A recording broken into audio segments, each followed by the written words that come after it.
1. The Cyclone. Dorothy lived in the midst of the great Kansas prairies with Uncle Henry, who was a farmer, and Aunt Em, who was the farmer's wife. Their house was small, for the lumber to build it had to be carried by wagon many miles. There were 4 walls, a floor, and a roof, which made one room. And this room contained a rusty-looking cook stove, a cupboard for the dishes, a table, 3 or 4 chairs, and the beds. Uncle Henry and Aunt Em had a big bed in one corner, and Dorothy a little bed in another corner. There was no garret at all, and no cellar, except a small hole dug in the ground, called a cyclone cellar, where the family could go in case one of those great whirlwinds arose, mighty enough to crush any building in its path. It was reached by a trapdoor in the middle of the floor, from which a ladder led down into the small dark hole. When Dorothy stood in the doorway and looked around, she could see nothing but the great gray prairie on every side. Not a tree nor a house broke the broad sweep of flat country that reached to the edge of the sky in all directions. The sun had baked the plowed land into a gray mass with little cracks running through it.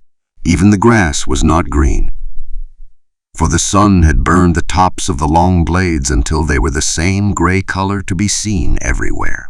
Once the house had been painted, but the sun blistered the paint and the rains washed it away, and now the house was as dull and gray as everything else. When Aunt came there to live, she was a young, pretty wife. The sun and wind had changed her too.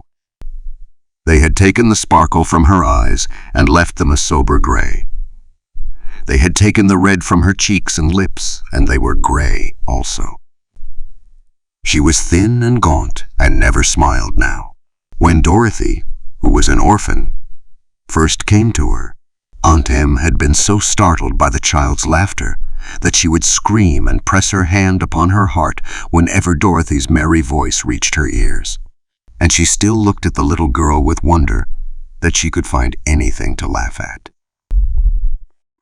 Uncle Henry never laughed. He worked hard from morning till night and did not know what joy was. He was gray also, from his long beard to his rough boots, and he looked stern and solemn and rarely spoke. It was Toto that made Dorothy laugh and saved her from growing as gray as her other surroundings. Toto was not gray.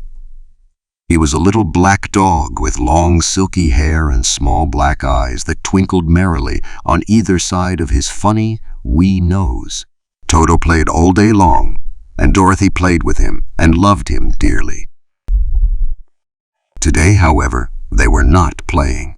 Uncle Henry sat upon the doorstep and looked anxiously at the sky, which was even grayer than usual.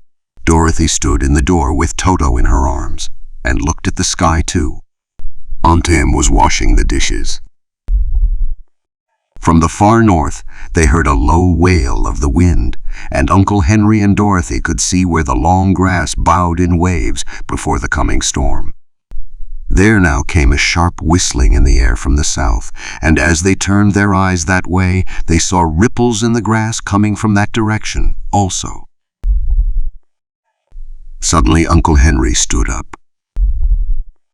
"There's a cyclone coming, Em," he called to his wife. "I'll go look after the stock." Then he ran toward the sheds where the cows and horses were kept. Aunt Em dropped her work and came to the door. One glance told her of the danger close at hand. "Quick, Dorothy!" she screamed. "Run for the cellar." Toto jumped out of Dorothy's arms and hid under the bed, and the girl started to get him. Aunt Em, badly frightened, threw open the trapdoor in the floor and climbed down the ladder into the small, dark hole. Dorothy caught Toto at last and started to follow her aunt. When she was halfway across the room, there came a great shriek from the wind, and the house shook so hard that she lost her footing and sat down suddenly upon the floor. Then a strange thing happened. The house whirled around 2 or 3 times and rose slowly through the air. Dorothy felt as if she were going up in a balloon. The north and south winds met where the house stood and made it the exact center of the cyclone. In the middle of a cyclone, the air is generally still. But the great pressure of the wind on every side of the house raised it up higher and higher, until it was at the very top of the cyclone. And there it remained and was carried miles and miles away as easily as you could carry a feather. It was very dark, and the wind howled horribly around her, but Dorothy found she was riding quite easily. After the first few whirls around, and one other time when the house tipped badly, she felt as if she were being rocked gently, like a baby in a cradle. Toto did not like it. He ran about the room, now here, now there, barking loudly. But Dorothy sat quite still on the floor and waited to see what would happen. Once Toto got too near the open trapdoor and fell in. And at first the little girl thought she had lost him. But soon she saw one of his ears sticking up through the hole, for the strong pressure of the air was keeping him up so that he could not fall.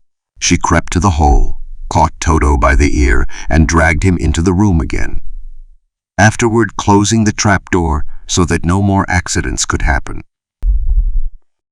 Hour after hour passed away, and slowly Dorothy got over her fright. But she felt quite lonely, and the wind shrieked so loudly all about her that she nearly became deaf. At first she had wondered if she would be dashed to pieces when the house fell again. But as the hours passed and nothing terrible happened, she stopped worrying and resolved to wait calmly and see what the future would bring. At last, she crawled over the swaying floor to her bed and lay down upon it, and Toto followed and lay down beside her. In spite of the swaying of the house and the wailing of the wind, Dorothy soon closed her eyes and fell fast asleep.